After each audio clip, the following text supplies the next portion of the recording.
तो बच्चों इस वीडियो के अंदर हम करेंगे क्लास 10th के चैप्टर नंबर 7 कोऑर्डिनेट ज्योमेट्री का एग्जाम्पल नंबर 1। तो एग्जाम्पल 1 में दिया है do the points 3,2 -2, -3 and 2,3 form a triangle. क्या ये तीनों पॉइंट मिलकर एक ट्राइंगल बना सकते हैं? इफ सो अगर ट्राइंगल बना सकते हैं name the type of triangle formed. तो फिर हमें उस ट्राइंगल का नाम भी बताना है कि वो कौन सा ट्राइंगल होगा। तो पहले तो हम यही पता लगाते हैं कि ट्राइंगल बन भी रहा है या नहीं। तो ट्राइंगल होने के लिए क्या कंडीशन होनी चाहिए? अगर मान लीजिए मेरे पास कोई ट्राइंगल दे रखा है और उस ट्राइंगल के मैं कोऑर्डिनेट्स मान लेता हूं ए बी सी। ठीक है, यहां पर मैंने एक पॉइंट मान लिया ए, ये पॉइंट मान लिया बी और ये वाला पॉइंट क्या मान लिया सी। तो इस ए बी सी ट्राइंगल में मान लीजिए जैसे इस ए पॉइंट के मैंने कोऑर्डिनेट क्या ले लिए 3,2, बी पॉइंट के क्या ले लिए -2, -3 और सी पॉइंट के क्या ले लिए 2,3। तो पहले तो मैं ये पता करूंगा कि क्या ये तीनों के तीनों ट्राइंगल के कोऑर्डिनेट्स हैं। उसको पता करने के लिए मैं क्या करूंगा, ए बी वाली लेंथ पता करूंगा, बी सी वाली लेंथ पता करूंगा और ए सी वाली लेंथ पता करूंगा। उसके बाद मुझे एक चीज पता है कि अगर किसी भी ट्राइंगल को फॉर्म होना है, मतलब कोई भी ट्राइंगल तभी बनता है जब कोई सी भी दो साइड्स का सम तीसरी साइड से हमेशा कैसा आना चाहिए, बड़ा आना चाहिए। जैसे अगर हम ए बी वाली साइड और ए सी वाली जो साइड है इनकी लेंथ का अगर सम कर देते हैं तो वो बी सी से बड़ा आना चाहिए। ठीक है, अगर हमने ए बी और बी सी का सम कर दिया तो वो ए सी से बड़ा आना चाहिए। तो पहला हमारा काम क्या है, पहले हम निकालते हैं तीनों की तीनों लेंथ, ए बी वाली लेंथ, बी सी वाली और ए सी वाली।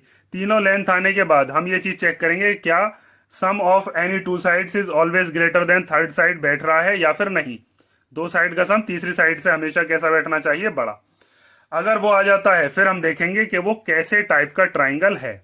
समझ गए ना? अब बात आती है कि लेंथ कैसे निकलेगी, ए बी वाली लेंथ कैसे निकालें, बी सी वाली कैसे निकालें और ए सी वाली कैसे निकालें।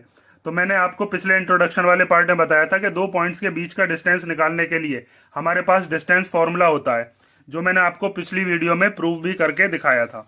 वो फॉर्मूला क्या होता है हमारे पास, √x2 - x1 का whole square plus y2 - y1 का होल स्क्वायर। ये फॉर्मूला हम लगाते हैं और हमारा जो लेंथ है तीनों की वो लेंथ निकालने की कोशिश करते हैं। तो सबसे पहले हम मान लेते हैं लेट ए के पॉइंट क्या मान लिया हमने 3,2, बी के क्या मान लिया हमने -2, -3 और जो सी पॉइंट है वो क्या मान लिया हमने 2,3। ठीक है, are the vertices of triangle. ये हमने किसी ट्राइंगल के वर्टिसेस मान लिए। अभी हम चेक करेंगे वैसे कि ये ट्राइंगल बन भी रहा है या नहीं। अब हम यूज कर रहे हैं यहां पर डिस्टेंस फॉर्मूला। तो बाय डिस्टेंस फॉर्मूला, और वो डिस्टेंस फॉर्मूला क्या होता है, डिस्टेंस फॉर्मूला होता है हमारे पास √x2 - x1 का होल स्क्वायर और प्लस y2 - y1 का होल स्क्वायर। ठीक है, तो सबसे पहले हम कौन सा निकालने की कोशिश कर रहे हैं, जैसे ए बी वाली जो लेंथ है पहले उसको निकालते हैं। तो ए बी वाली लेंथ को निकालने के लिए √के अंदर x2 - x1। अब देखो ए बी वाली लेंथ है तो यहां पर हमारे पास जो ए है उस ए के कोऑर्डिनेट क्या है, ए के कोऑर्डिनेट है 3,2 और बी के कोऑर्डिनेट क्या है -2, -3। तो इसको हम मान लेते हैं x1, इसको y1, इसको x2 और इसको y2। इनकी वैल्यूज को यहां पर पुट कर देते हैं। तो x2 की जगह पर क्या रख देंगे हम -2, फिर माइनस ये वाला, फिर x1 की जगह पर क्या रख देंगे 3 और इसका स्क्वायर प्लस फिर आता है y2 की जगह पर क्या रख देंगे -3 और y1 की जगह पर क्या रख देंगे 2, ये वाला माइनस लगा दिया और फिर क्या रख दिया 2 और इसका क्या कर देंगे स्क्वायर। अब आगे देखिए √के अंदर क्या आ जाएगा -2 और -3 कितना हो जाएगा -5 और इसका स्क्वायर। ऐसे -3 और -2 कितने हो जाएंगे -5 और इसका स्क्वायर। तो जब हम इसको सॉल्व करेंगे तो -5 का स्क्वायर कितना बैठेगा, -5 का स्क्वायर बैठेगा 25। भाई 5 5 या 25 और माइनस माइनस प्लस, और ऐसे यहाँ पर -5 का स्क्वायर कितना बैठेगा, ये भी 25। तो इसको और हम सॉल्व करेंगे तो आ जाएगा √, के अंदर 50। अभी इसको आगे सॉल्व करेंगे, पहले हमारी ए बी वाली जो लेंथ है वो हमारे पास आ चुकी है। इसको आप और भी सॉल्व कर सकते हो। 50 को कैसे लिख सकते हैं हम, कि अगर हमारे पास 50 दे रखा है हम 2 से इसको डिवाइड करते हैं, 2 से कैंसिल हो जाएगा 25 बार। 25 5 के टेबल में आता है कितनी बार, 5 बार, और फिर 5 के टेबल में 5 आता है 1 बार। तो हम इसको क्या लिख सकते हैं, √50 को हम लिख सकते हैं 2 × 5 × 5, और जब यहाँ पर 5 के पेयर बन गए तो एक 5 बाहर आ जाएगा और ये हो जाएगा 5√2 यूनिट्स। ठीक है, हमें मीटर सेंटीमीटर तो बताया नहीं है, तो इसका मतलब हमारे पास ए बी की लेंथ कितनी आ गई, 5√2 यूनिट। ऐसे ही अब निकालते हैं, मान लीजिए हम BC वाली लेंथ। तो BC वाली लेंथ के लिए भी यही वाला फॉर्मूला हम लगाएंगे जो हमारे पास फॉर्मूला दे रखा है, बस इस बार x2 x1 y2 y1 ये चेंज हो जाएंगे। तो इस बार जो मेरे पास BC वाले पॉइंट्स हैं, B वाले पॉइंट क्या है, वो है -2, -3। ठीक है, और C वाले जो पॉइंट्स है वो क्या दे रखे हैं, 2, 3। C वाले क्या हो गए, 2, 3। तो मैं इसको मान लेता हूं क्या, ये हो गया मान लीजिए मेरा x1, ये y1, ये x2, ये y2। ठीक है, बार बार मैं आपको ये करके दिखा रहा हूं, आपको जरूरी नहीं है कि ये करके ही दिखाओ, ये चीज मैंने इसीलिए पेंसिल से करके दिखा रहा हूं। अब x2 की जगह पर क्या रखेंगे, x2 की जगह पर आ गया 2, फिर ये वाला माइनस, फिर x1 की जगह पर कितना है, वो भी -2 है, तो एक -2 ये वाला आ गया, और इसका क्या कर देंगे अब हम, स्क्वायर, प्लस फिर है y2 - y1, तो y2 की जगह पर कितना है 3, फिर माइनस ये वाला जो फॉर्मूले वाला होता है, फिर y1 की जगह पर क्या रख देंगे, y1 की जगह पर है -3, और फिर इसका क्या हो जाएगा, स्क्वायर। अब आगे सॉल्व करते हैं इसको, तो आगे सॉल्व करोगे तो यहाँ माइनस माइनस कितना हो जाएगा, प्लस, तो ये हो जाएगा अंडर रूट के अंदर 2 + 2 का होल स्क्वायर, और प्लस यहाँ पर 3 + 3 का होल स्क्वायर, 3 + 3 का होल स्क्वायर। तो जब इसको सॉल्व करेंगे 36 और 16 कितने बैठेगा, ये आ जाएगा अंडर रूट के अंदर 52 यूनिट्स। ठीक है, इसके भी पेयर बन सकते हैं, तो इसको भी बाहर निकाल लेते हैं, इसके पेयर बना के देखते हैं। तो 52 के पेयर जब हम बनाएंगे तो 2 के टेबल में आएगा कितनी बार, 2 2 जा 4, 2 6 जा 12, 2 से इसको काटते हैं, आ जाएगा 13 बार, और फिर 13 आता है अपने में ही। तो हम इसको क्या लिख सकते हैं, अंडर रूट के अंदर 2 × 2 × 13। यहाँ पर इस 2 के पेयर बन जाएंगे तो 2 बाहर आ जाएगा, अंडर रूट में बचेगा 13। तो ये आ गई हमारे पास BC वाली लेंथ कितनी, 2√13 यूनिट। अब ऐसे ही हम निकालते हैं कौन सी, AC वाली। तो देखो यहाँ पर अब हम निकाल रहे हैं कौन सी वाली, AC वाली। तो यहाँ पर आप लिख लोगे AC = अंडर रूट के अंदर, फिर AC के जो पॉइंट्स हैं, जैसे यहाँ पर ये जो A वाला पॉइंट है, A के पॉइंट्स क्या क्या दे रखे हैं, वो है 3, 2। तो इसको हम क्या मान लेते हैं, ये x1, ये y1। और ऐसे ही C वाले जो पॉइंट है, C वाले पॉइंट क्या दे रखे हैं, 2, 3। इनको हम क्या मान लेते हैं, इनको मान लेते हैं x2 और y2।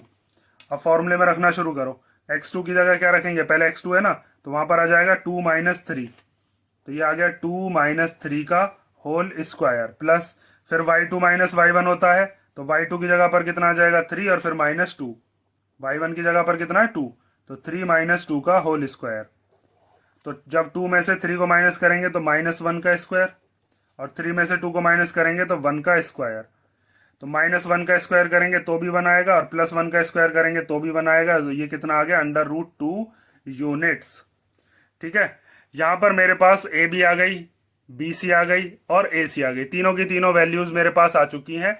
अब मैं ये चेक करके बताऊंगा कि क्या ये तीनों की तीनों जो हैं ये ट्राइंगल फॉर्म कर सकती हैं या नहीं। तो मैंने आपको अभी एक चीज बताई थी कि अगर ट्राइंगल फॉर्म होना है तो sum of any 2 sides is always greater than the third side. कोई सी भी 2 साइड्स का सम अगर हम करते हैं तो वो तीसरी साइड से हमेशा कैसा आना चाहिए, ज्यादा। तो अगर हमारे पास जो हमने तीनों साइड निकाली हैं उनकी वैल्यूज मैं लिखूं, AB कितनी आई है मेरे पास, AB आई है 5√2 यूनिट्स। तो यहां पर हम लिख सकते हैं AB = कितना है, 5√2 यूनिट्स।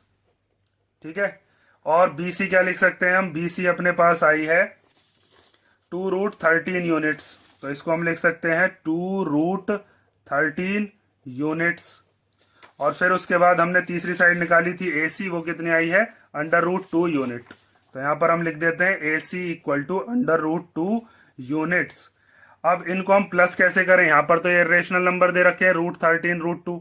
तो इनको सॉल्व करने का एक मेथड हमने 8th क्लास में भी पढ़ा था, लॉन्ग डिवीजन मेथड।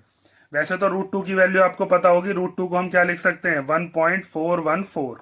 ठीक है, ये चीज तो आप समझ गए होगे भाई, √2 की वैल्यू आपको याद होगी 1.414 होती है, √3 की वैल्यू क्या होती है, 1.732।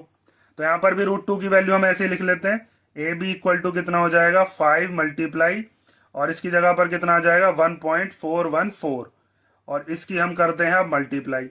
तो 5 4 जा 20 का 0 कैरी 2, 5 1 जा 5 और 2 कितना हो गया 7, फिर 5 4 जा 20 का 0, और कैरी बचा 2, फिर 5 वन जा 5 और 2 कितना हो गया 7।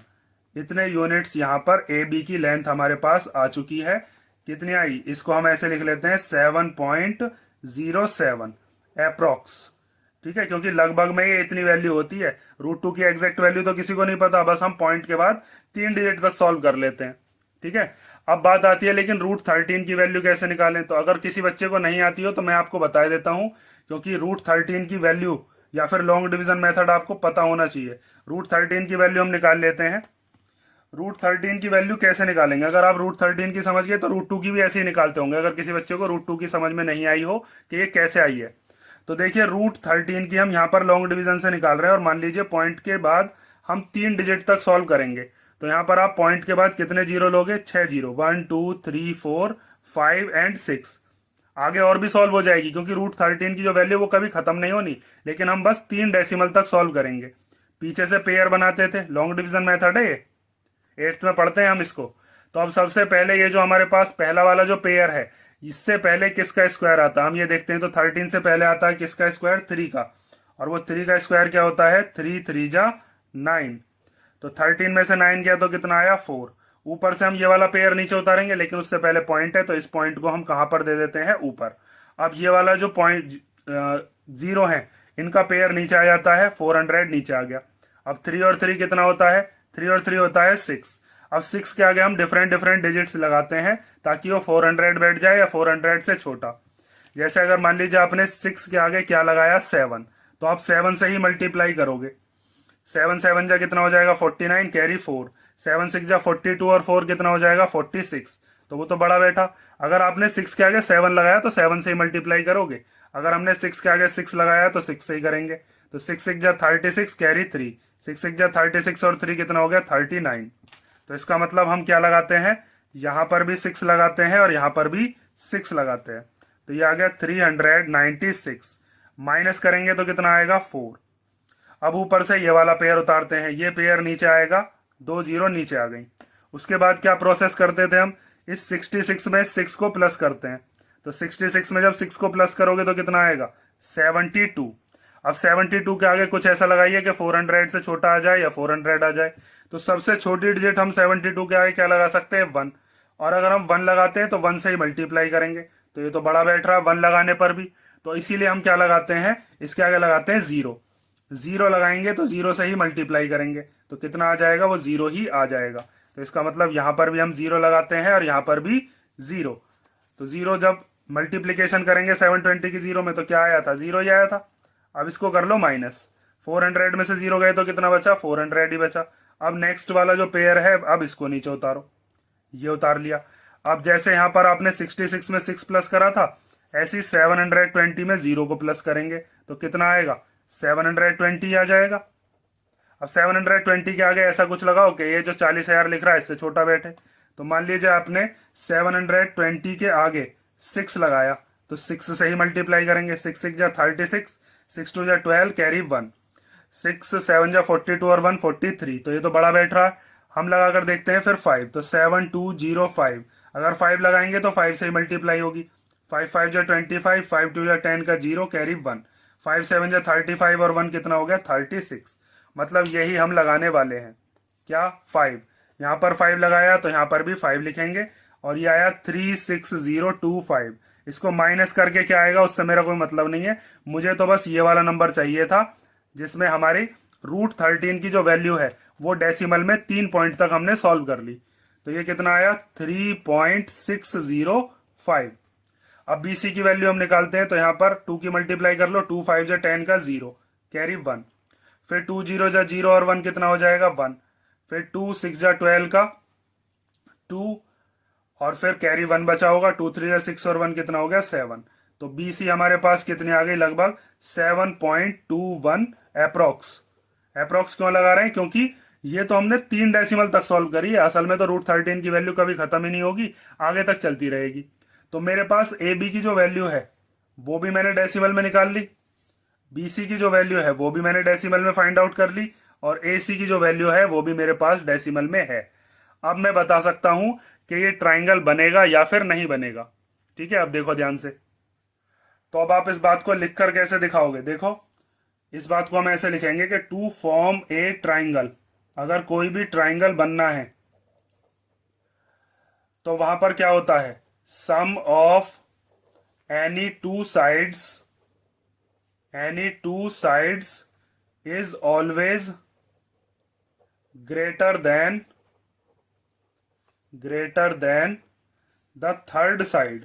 कोई सी भी दो साइड का अगर हम सम करते हैं तो वो तीसरी साइड से हमेशा बड़ा बैठना चाहिए, तभी वो ट्राइंगल बन पाता है, वरना वो ट्राइंगल नहीं बन सकता।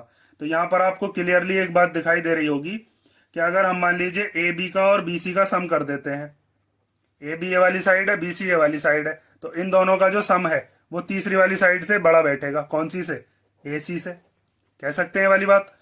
और अगर मान लीजिए आपने ए सी का और बी सी का सम कर दिया, इन दोनों का सम कर दिया, ए सी का और बी सी का, मतलब 7.21 में इसको प्लस कर दिया, तो इन दोनों का सम अब की बार किससे बड़ा बैठेगा, ए बी से। कोई सी भी दो साइड का सम तीसरी वाली साइड से हमेशा बड़ा बैठना चाहिए। और मान लीजिए अगर आपने ए बी का और साथ में ए सी का सम कर दिया, तो ए बी और ए सी का भी अगर हम सम करते हैं इन दोनों का, तो वो भी हमेशा बड़ा बैठेगा किससे, बी सी से। इसीलिए हम कह सकते हैं कि ये जो साइड्स हैं ए बी बी सी ए सी, ये क्या बना रही हैं, ये एक ट्राइंगल फॉर्म कर सकती हैं। तो आप लिख सकते हो therefore points A B and C form a triangle.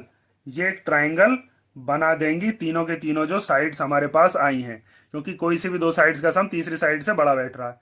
अब ये तो हमारा हो गया कहां तक का, ये तो बात हो गई इसमें जिसने पूछा था कि क्या ये ट्राइंगल फॉर्म करेंगी, तो वो तो हमने पता लगा लिया कि हाँ जी ये ट्राइंगल तो फॉर्म कर रही हैं। अब बात आती है कि कैसा ट्राइंगल फॉर्म कर रही हैं, ये बताइए। तो वैसे तो देखिए मुझे तीनों की तीनों जो साइड्स हैं वो अलग अलग मिली हैं, लेकिन अगर मैं ध्यान से देखूं इस वाली चीज को जो मैंने यहां पर निकाला था कि √50, √52 और √2, अगर हम इन दोनों का सम करें, किन दोनों का, √50 का और √2 का, तो सम तो होगा नहीं। लेकिन अगर मैं इनके स्क्वायर का सम कर दूं, जैसे √50 का स्क्वायर करूंगा तो 50 और √2 का स्क्वायर करूंगा तो 2, तो वो √52 के स्क्वायर के इक्वल बैठेगा। और जब भी ऐसा केस बनता है कि एक साइड का स्क्वायर बाकी दोनों साइड के स्क्वायर के सम के इक्वल आ जाए, तो वहां पर पाइथागोरस थ्योरम लग जाती है। पाइथागोरस थ्योरम हमने पढ़ी है। तो अब आप क्या लिखोगे, यहां पर आप लिखोगे कि वी ऑल्सो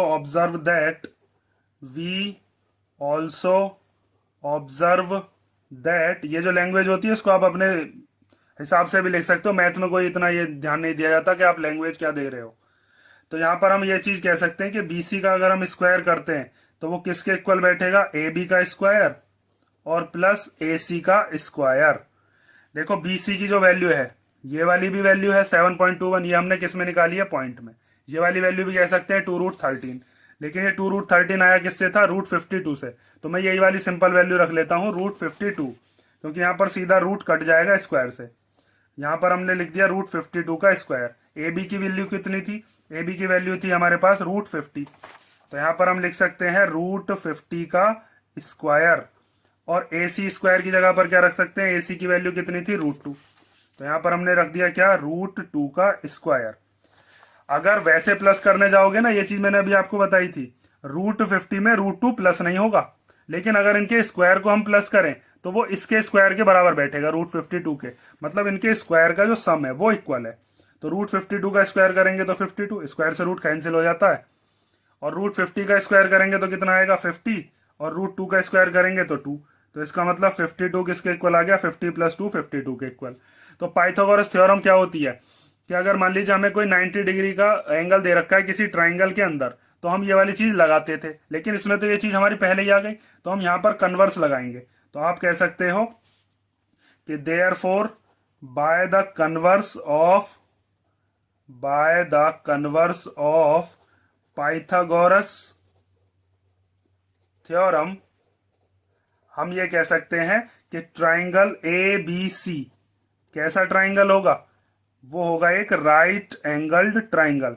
मतलब असल में जो हमने पीछे ट्राइंगल बनाया है ना, उस ट्राइंगल की बजाय ये कैसा ट्राइंगल होगा, ये ऐसा ट्राइंगल होगा जैसे ये मैं यहां पर आपको ट्राइंगल ड्रॉ करके दिखा रहा हूं, जिसमें बीसी क्या बैठेगी, बीसी यहां पर क्या है, ये हो गई हाइपोटेनियस। तो इसका मतलब यहां पर होगा मान लीजिए बी, यहां पर सी, और यहां पर क्या होगा, ए। तो ये जो हाइपोटेनियस है इसके सामने वाला जो एंगल है ये कितने का बैठेगा, 90 डिग्री का। तो BC कितने की है हमारी, BC है √52 यूनिट की। जो AB वाली है वो कितनी है, वो है √50 यूनिट की। और AC वाली जो है वो कितनी है, √2 यूनिट की। तो अगर हमें 90 डिग्री गिवन होता तो हम पाइथागोरस थ्योरम लगाते, लेकिन यहां पर तो मेरे पास तीनों ही साइड हैं। तो तीनों साइड को चेक करके मैंने देखा तो एक साइड का स्क्वायर बाकी दोनों साइड के स्क्वायर के सम के इक्वल आ रही है। तो हमने कन्वर्स ऑफ पाइथागोरस थ्योरम से ही कह दिया कि ये जो ट्राइंगल है ये कैसा है, ये राइट एंगल ट्राइंगल है जिसमें एंगल ए कितने का है, where angle A equal to कितना है, 90 डिग्री। और एंगल ए क्यों है, क्योंकि हाइपोटेनस के सामने वाला जो होता है वही 90 डिग्री होता है, या उल्टा आपने पढ़ा होगा कि 90 डिग्री के सामने वाली जो साइड है वो हाइपोटेनस होती है। ठीक है, तो ये हो गया आपका एग्जाम्पल नंबर 1। मैंने पूरा डिटेल में आपको समझाया है, एनसीईआरटी में बहुत शॉर्ट में कर रखा है उसने। ये वैल्यूज कैसे आई है उसमें 7.07, 7.21, बच्चों को इसमें बहुत ज्यादा कंफ्यूजन थी, तो इसीलिए मैंने पूरा का पूरा डिटेल में बताया है। और ट्राइंगल होने के लिए क्या प्रॉपर्टी होती है ये ध्यान से आप कर लेना।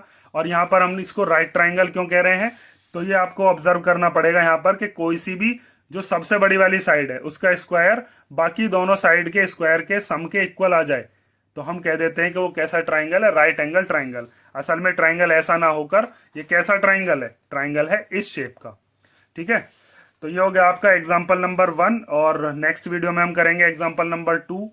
और इसमें अगर कोई डाउट हो अब भी तो आप कमेंट करके पूछ लेना।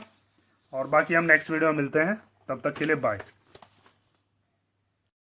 और ये यहाँ पर सही कर लेना, यहाँ पर ये 9 का स्क्वायर नहीं 6 का स्क्वायर 36। ठीक है, ये गलत लिख गया था, 6 का स्क्वायर 36, 4 का स्क्वायर 16। ठीक है, ये कर लो।